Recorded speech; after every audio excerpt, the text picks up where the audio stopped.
Okay, Assalamualaikum korang. So kembali kita di dalam Botak P Travel Tech Review. So video kali ini aku nak kongsikan pengalaman aku sepanjang aku gunakan Insta360 One R. Okay, tapi sebelum tu aku nak make sure korang tekan butang subscribe dan juga tekan butang loceng untuk video-video yang seterusnya. So aku tak nak buang masa, jom.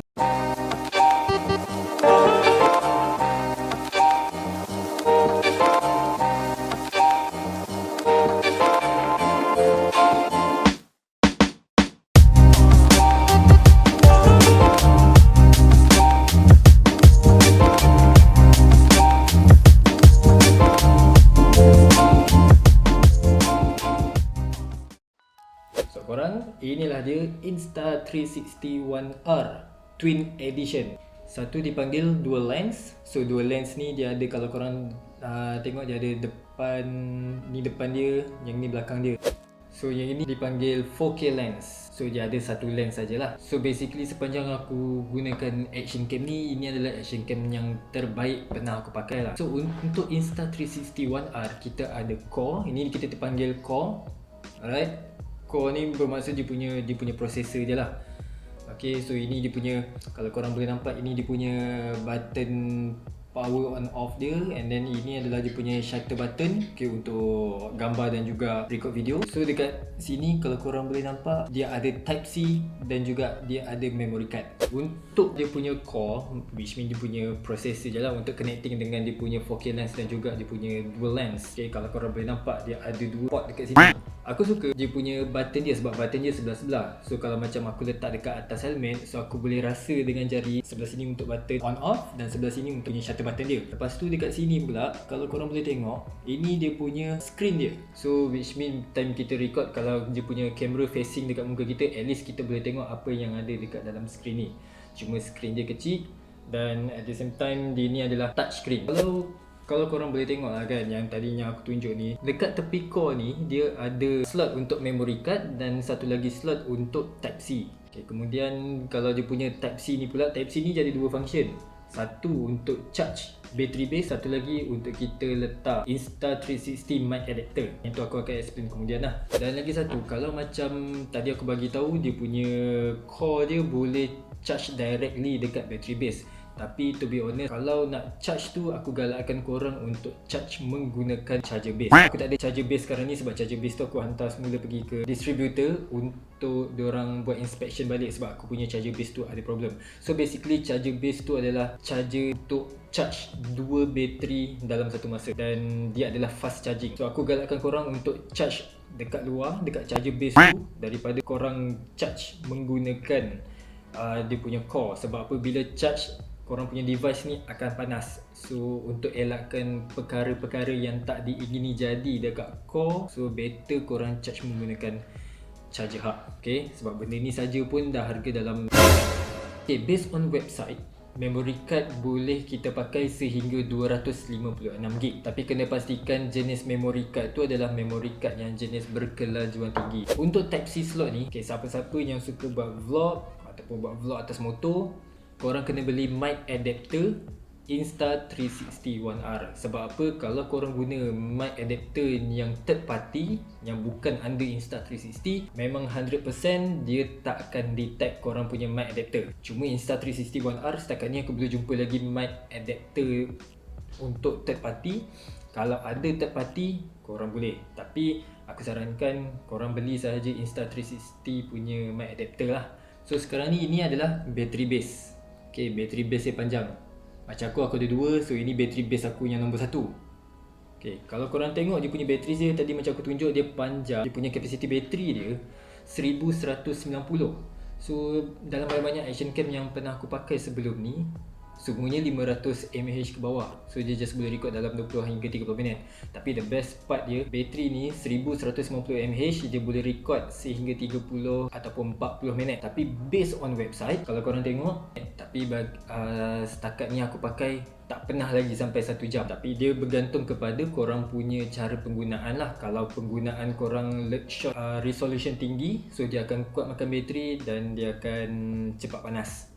Okay, so mungkin kurang daripada 40 minit recording lah. Okay, sekarang ni aku nak tunjuk aksesori yang aku beli untuk Insta360 One R. Okay, yang pertama sekali, aku ada selfie stick.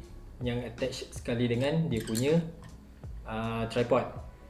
Okay, tripod ni aku beli asing, aku beli dekat Shopee. Kalau korang tengok Insta360 design for bullet time. Ya ke? Ya betul lah, design for bullet time. So dekat bawah dia ni, okay, dia jenis yang screw, dia compatible dengan apa saja jenis tripod lah.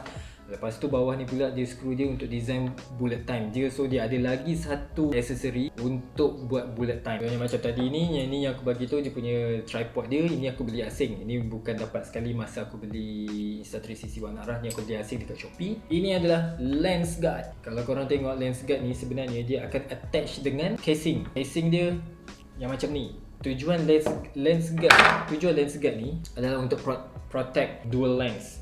Okay, sebab apa? Kalau korang boleh tengok, dia punya lens dia macam kembung.